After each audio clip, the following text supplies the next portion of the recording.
the next video.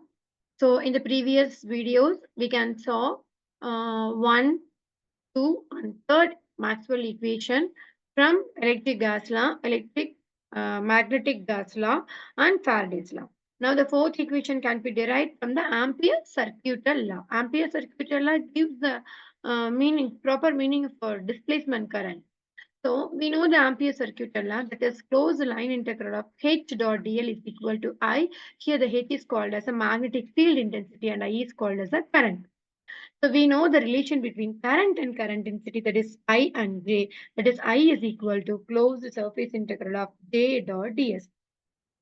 So this term here, this I can be replaced by this relation. So in here we have to substitute this equation, that is closed line integral of HDL is equal to closed surface integral of JDS.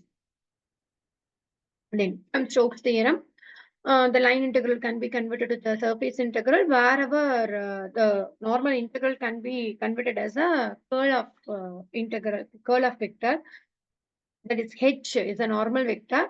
This can be converted as a curl of vector, that is del cross H. So we have to apply the Stokes theorem only on the LHS of the previous equation.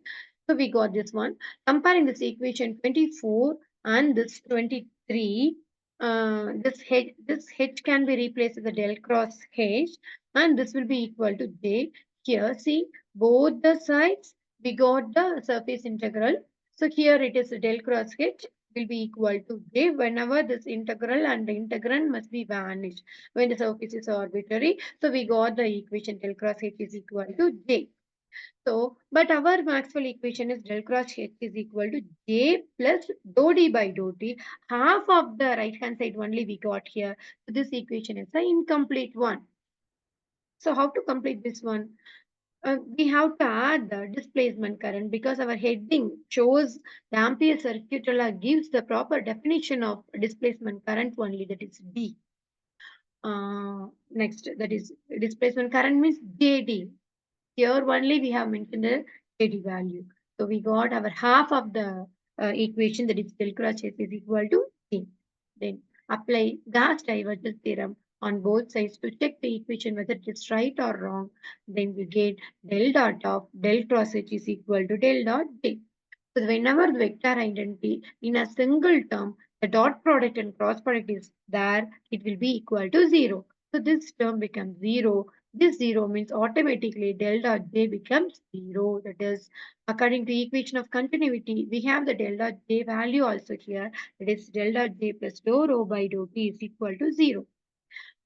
Then we get del dot J value here, that is minus dou rho by dou T. So we have two del dot J value, that is one is 0 from our identification. From equation of continuity, it is dou rho by dou T.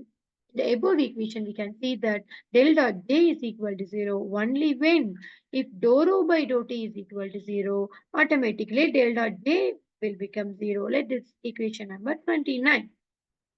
So we can see the charge density becomes constant, or other ways we can say the charge density is static. Thus, we conclude that the Ampere's equation valid for steady state condition and it is invalid for the time varying field.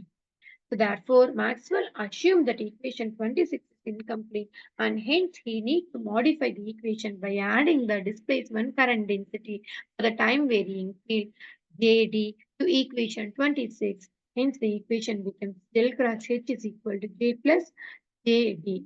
Here the JD is called as a displacement current density. Now this equation becomes complete, but we have to properly define it.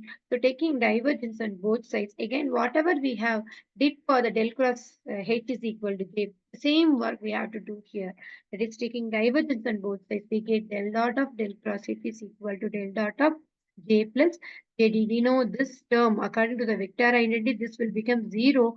Then multiple the del inside these two terms, we will get del dot J plus del dot JD. So then, but we know the value of del dot J from the equation of continuity, that is dou rho by dou T. Substitute the dou rho by dou T here. So instead of del dot J, we have to replace it minus dou rho by dou T plus del dot JD is equal to 0. Then del dot JD is equal to dou rho by dou t. Then we need JD value. So we have to cancel this del. So what happens? So, but rho value, where the rho value which is in Maxwell first equation, that is del dot D is equal to rho. So instead of rho, we have to substitute del dot D. So what happens? Bring the del outside and bring the dou by dou t inside. So we got del dot JD is equal to del dot of dou D by dou t. That is JD is equal to dou D by dou t. Both the six del will going to be cancelled. So instead of dou D, JD, here we have to substitute the JD value.